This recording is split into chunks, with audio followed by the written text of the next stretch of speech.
Hey there, and welcome to College is Fine, Everything's Fine, the podcast that helps you keep your head above campus chaos without losing your sense of self or your sense of humor.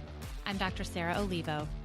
And I'm Dr. Liz Seidler. We're clinical psychologists who help students navigate everything from friendship drama and academic pressure to figuring out who they are when nobody and everybody is watching. We take real stories from college life and turn them into simple, science-backed tips you can actually use. No fluff, just what works. Think of it as your mental health toolkit for thriving, not just surviving college life. All right, Sarah, you ready? Yep, I'm ready. Let's get into it.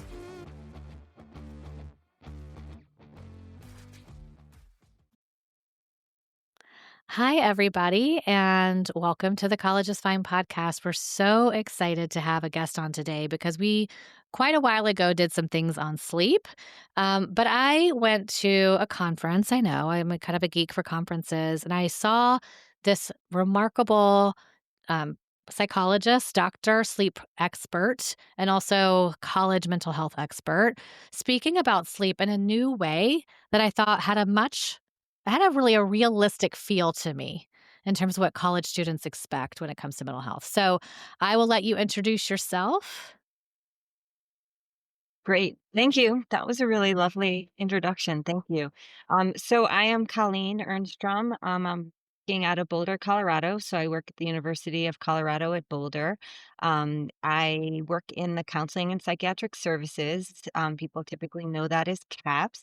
And then within that, for the last 4 or 5 years, we've been one of the universities across the country working on creating these embedded programs where we assign therapists to go in and work within the colleges and the dorms to kind of break down barriers and increase our understanding of what unique challenges there are for specific colleges like engineering versus law versus business.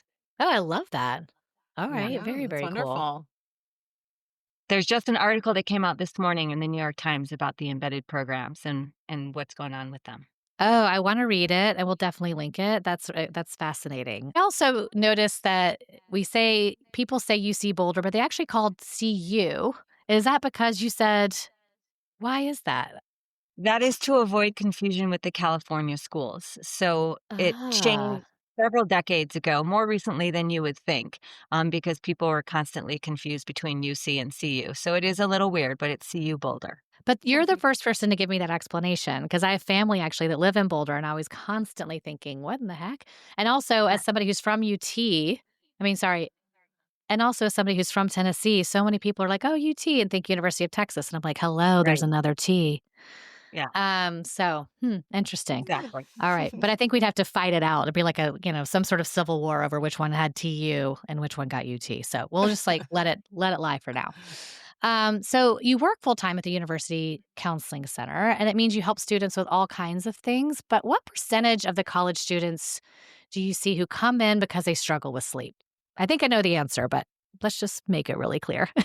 Yeah. It's an interesting response because I rarely see anybody come into my office that has really healthy, consistent sleep because sleep is such a piece of all mental health stressors. It's really, sort of listed on just about everyone as a symptom, but rarely do people come to me specifically for sleep problems. When they have sleep problems, they typically head towards their doctor's office. So I will get referrals from our behavioral health team who supports our medical system. But typically people will come to me for other things, but we always ask, how sleep is. And so, invariably that becomes a topic of conversation. Right. I mean, I tell a lot of my patients, and I truly believe this, that I feel like I would lose 50% of my practice if people slept better, like they ate consistently, had Yeah. well, nourished, and were moving more effectively, right? In terms of the impact it has on emotion regulation. And of course, not to oversimplify how the ease at which to do that, and definitely in a collegial environment. I mean, it's really pulling for a lot of different reasons to not get quality sleep. Exactly.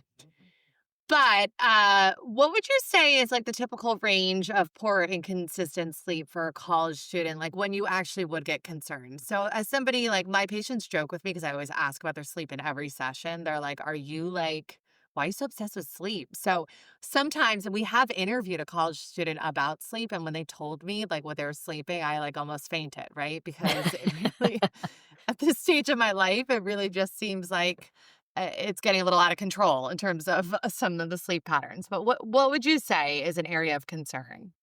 Yeah, yeah, yeah. No, it is pretty alarming. Now the good news is at that age, they're more resilient. They can tolerate a little Right. bit more. But that actually makes it so that they deprioritize it. I Mm, heard in one of your other podcasts, it was fabulous about how it's one of the first things to go when they're having to choose, do I study, do I sleep, do I socialize? It's the first to go. So I think, we know across the board, young adults, middle adults, 7 is really not enough, but 7 is something that people think that they can function on a fair amount. But at 7, and this is, on average over a week, but at 7, we're already seeing an impact on concentration, focus, mood, the way that we can recover from, if you're working out, your physical recovery. mhm. But as you've heard, the range is, it gets much lower, and it's wild that, some of these kids are getting by, young adults, excuse me, on Mhm. 4 to 5 hours. I think where it turns into a really important conversation is a lot of daytime impairment, or when you're hearing that this is the pattern that's going on for weeks and weeks and weeks. So we know that, there's a lot of lost sleep around finals. We remember that during, our years at college. Mhm. That's very different than this is happening for months and months and months. And Right. when you really hear about how much it's impacting their quality of life, their ability to function, that's when the conversation shifts. Well, what do you think are the common hurdles that get them to that place of weeks and weeks and weeks without consistent sleep? Oh, where do we begin?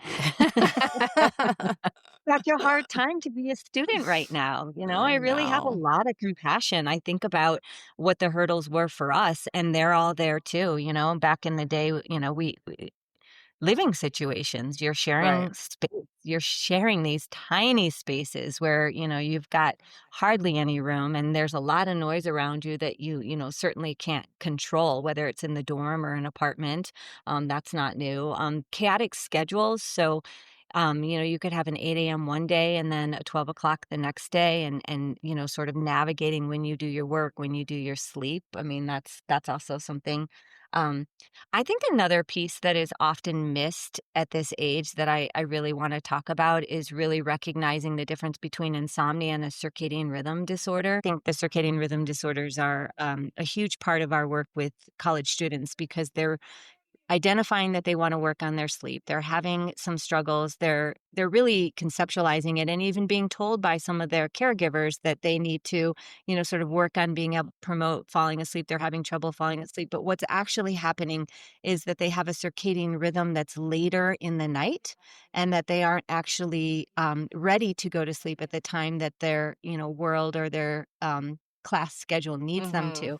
And that's really important because it's a different disorder with a different intervention. And so they're really frustrated because Is the it current same as intervention night owl? it is this exactly the same as night owl, except that there is a disconnect or a challenge in what the world around you needs. So if you're a night owl and you don't have classes until noon, you don't have a problem. Right. But if Right. you're a night owl and you have 8 a.m.s and you're trying to go to sleep, but you're having trouble asleep, and then you're having all this grogginess when you're waking up, then you're thinking, oh, I must, have insomnia, when really what you have is this circadian rhythm that needs to be able to move to a different time so that you can get up and function for your 8 a.m.s. That's exactly it. Oh, gotcha. Okay. So it sounds like there is a way to get it shifted as opposed to, oh, well, hope you just have a lot of good noon classes. 'Cause Yeah. sometimes those Yeah. choosing your classes, it's like a whole matrix, right? It's not always in your control.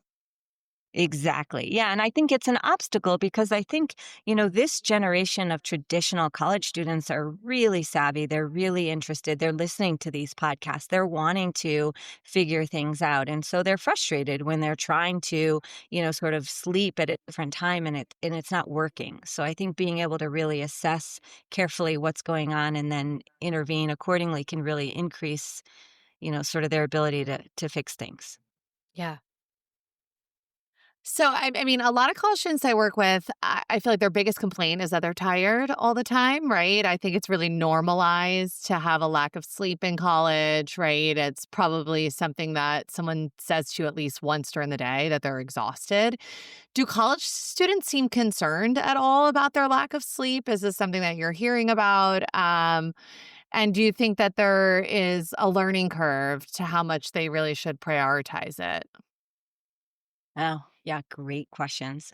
I feel like I wanna hear your answers as well, given your work. I would say, yeah, I think this is a common conversation too, like the difference between fatigue and sleepiness. And, fatigue can be seen in a lot of ways to be an indicator that I'm trying my best, that I'm working really hard. I couldn't Mhm. possibly be doing any more.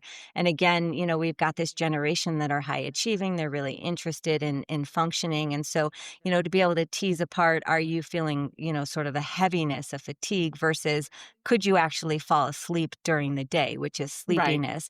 And really recognizing when the intervention is to increase your sleep window or your opportunity for sleep versus when is it to do other types of stress management interventions. Because sometimes people are very sleep deprived, but they're also struggling to fall Right. asleep because they're so activated and wired. And I think really, teasing that out is pretty important. It's so fascinating that you said fatigue could be a sign that you're really trying your best. I think about the word burnout. And I think about how every single time someone comes in and they say, I'm tired, I think, okay, we're going to first we're going to talk about concrete sleep. And we're also going to think through what is your mood like? Are you feeling sad? That can make you tired. Are you feeling like you have ADHD and you're constantly trying to hone your attention? Well, that can make you feel fatigue. So I love that idea between sleepiness versus fatigue, because fatigue is like it's sort of like a non-symptom in a way, or it's sort of like a catch-all for so many different potential things. Mhm. I'm feeling fatigue right now because I have a cold, as you can probably tell from my delicious deep voice. Excuse me while I cough. um, so, with all the things that college students have going on, I found that when I was first kind of maybe a younger therapist working with people on sleep, then there's so much research out there about good sleep habits, good sleep hygiene, and they include things like getting a consistent sleep schedule every single day. So going to bed at the same time, waking up at the same time, et cetera, et cetera. Do you find that some of those typical sleep hygiene methods are effective for college students? Mhm. Yeah, well, this is another great question. I think there's 2 layers on there. The one is our relationship with students and what they're going through developmentally, because developmentally, they're learning by living. They're learning by experimenting, by deciding for themselves, and there's a certain amount of really appropriate pushback on when we tell students to do something. I mean, all we have to do is think back to when we were college students. Like, I think about my relationship with sleep now versus when I was 18, 19, 20, it's not the same. And, Nope. you know, I'm sure people were telling me to prioritize sleep back then. So I think there's this piece around, sort of how do you have a message that feels really flexible without, kind of getting that pushback?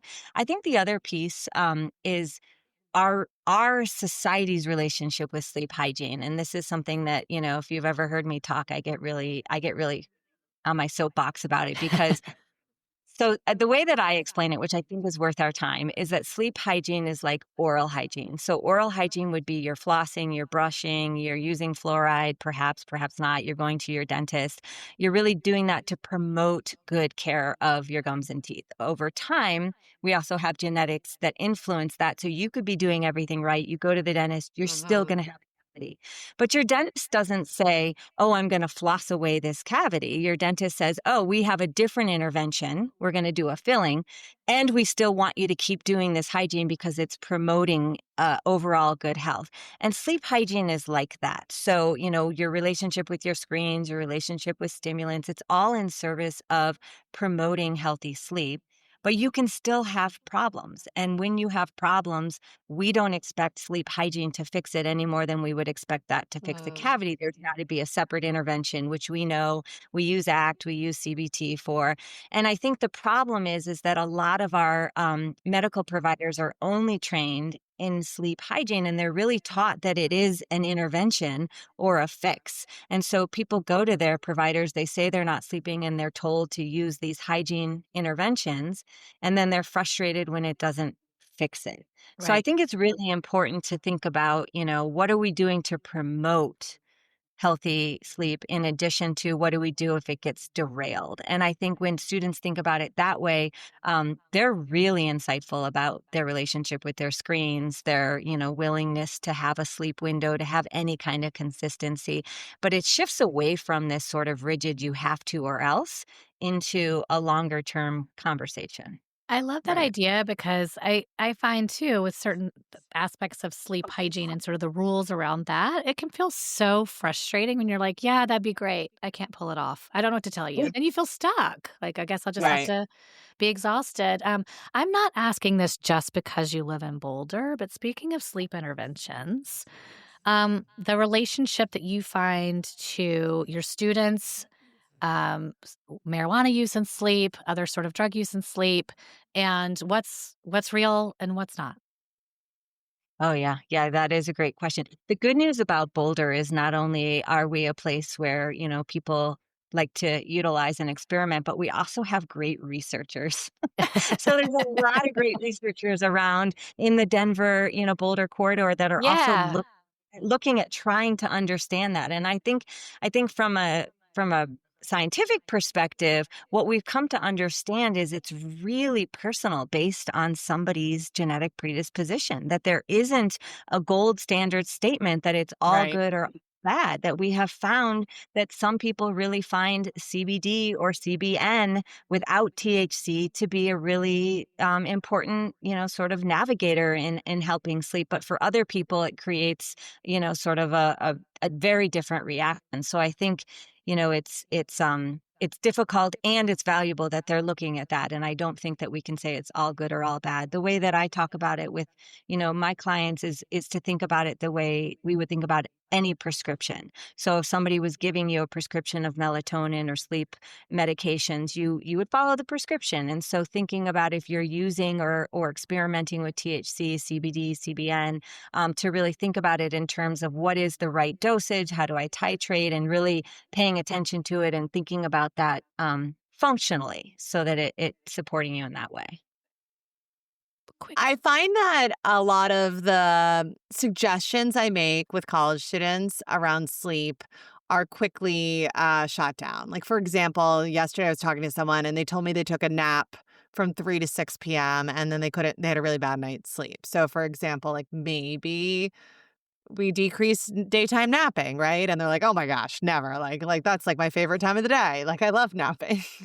um what are a few tips that are palatable that you have found to college students around their sleep? Yeah, yeah, you nailed it. That's one of the, sort of most difficult things to do is to find that place where, it feels workable. And I see that resistance in ACT. We talk a lot about resistance being a posture, not a problem. And so I think, I'm sure you do the same thing of really kind of looking at the function of that resistance and, that person saying, that's my happy time Yeah, and being right. And I'm not giving that up. And, really, right. I think that the bigger conversation about, making hard choices every day about what you prioritize and what you give up, and that might continue to be that student's choice, and being able to reflect that, you know, that is their choice, and the consequence of that is that Mhm. the sleep not likely to sort of shift or change. So I think that's a big one. And I'm with you on that because, I say this a lot. Sleep work happens during the day. It's about the way you're managing your day. And what we do at night is a lot more of an acceptance and a sort of rolling with it kind of experience. We don't get to control how well we sleep any given night, but Mhm. we can increase the likelihood of a healthy sleep pattern if we're really thinking about how we do things during the day. So I do come back to that again and again. And I also am, I think we do a lot of that makes sense. That's your choice now. If that changes, if you Right. feel that your current status quo is no longer tolerable, then let's go back and revisit them. Yeah. Yeah. I so some things that they could do during the day, so it sounds like potentially setting yourself up for success could include not necessarily napping away the day and then assuming you'll be able to sleep at night, for instance, or um, Yeah. not having a lot of caffeine at a certain point. Are there certain daytime, Yeah. easily used strategies for how to set yourself up for success during the day? So yes and no. So yes, and I'm very aware that I have to shout out to your other podcast guests on podcast 22 and 23 because they were fabulous. And they talk about a lot of these daytime strategies and they're exactly accurate. And, I think this is something that, brought us together at the conference, that the problem with thinking in that way is that the strategy, then the subtext there is I can do something now to control my sleep tonight. Mm, And that really is a very dangerous paradigm because it's not Right. true. Sleep is like appetite, it's like mood. We can promote, but there's going to be natural variations. And so we really want to think more about, how can we think about it during a week? Like we do better when Yeah. we say, okay, how well have I done with eating my vegetables this week? Maybe not today, but overall, have I more days than not gotten my vegetables? And that's really important. And a great way that I think is just a very immediate way to connect, but also give a lot of flexibility is to really think about treating sleep like a friend. Um, it is a friend is someone that you have a give and take. You don't, expect that you're going to be controlling the narrative the entire time. It's more about consistency and really thinking about, sort of follow through, reliability, and really thinking about the choices that you're making during the day as a way to, sort of how would you treat a friend? If you said you were going to go to the gym and then you just didn't go, right? Like that person would be disappointed. And so really thinking about it in those terms, I Mm, think I like can be that. pretty effective. I I love like that. that. It's a little bit more flexible. And I think what you're saying is almost like in a complete paradigm shift in how you think about sleep, especially Yeah. for something in college where it feels, I'm sure a lot of people listening feel like, oh, it'd be so great if I could, I like having control. It makes me feel comfortable to have control. I want to be certain about sleep, but that might come back to bite you when you get so overly focused on getting that perfect night or going to sleep at a certain time. Yeah, exactly. And what I think, there's at the heart of sleep work during the day and during the night is consistency. And that's not something that is really easy to do at any age, but Right, right, especially But especially during college when your environment is very inconsistent and chaotic. And so I think we have to right. have a little bit of compassion for that. I think also this is not something you hear in later adulthood, but in early adulthood, there is something really beneficial about reminding students about the value of one good night's sleep.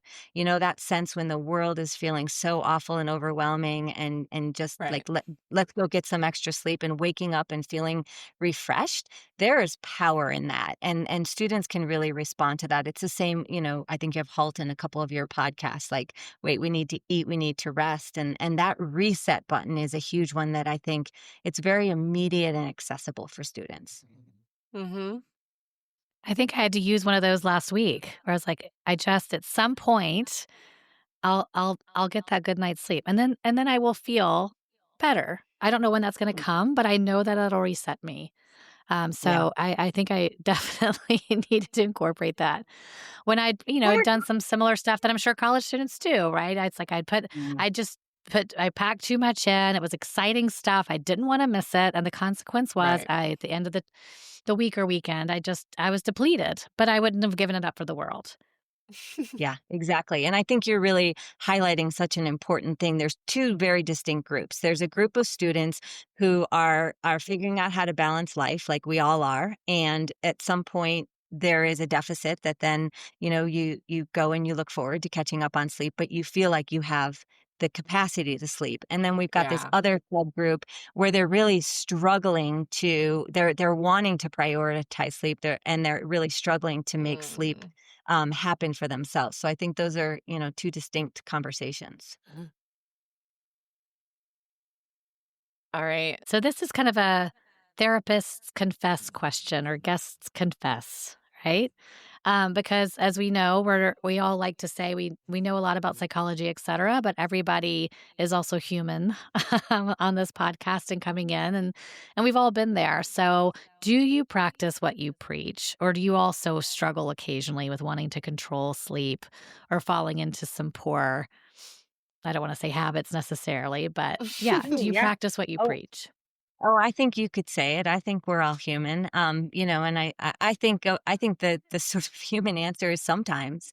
I think when I first started doing this work about 20 years ago, and I was learning about the protocol, I did each and every protocol because I thought, how can I possibly ask my clients to get out of bed at 2 a.m.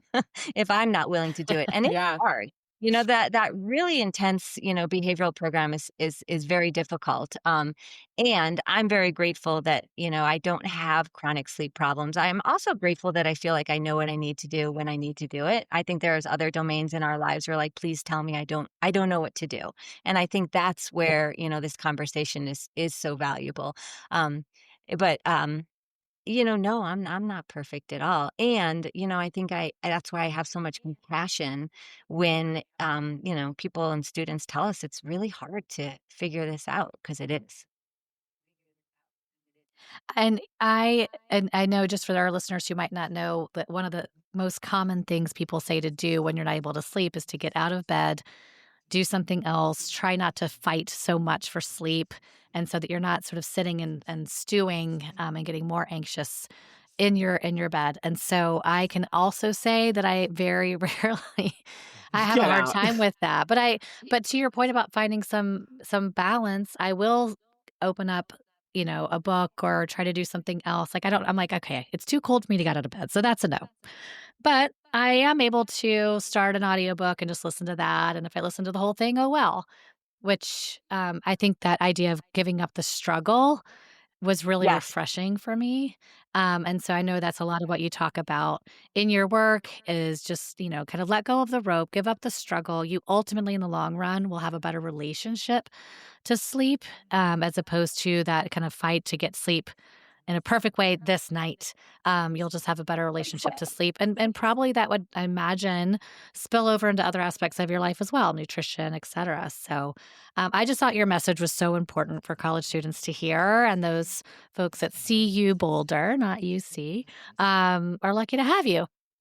Oh, well, thank you. And Th- I love that you guys are getting the word out about everything about college and what's happening and how to help students. It's really great what you guys are doing.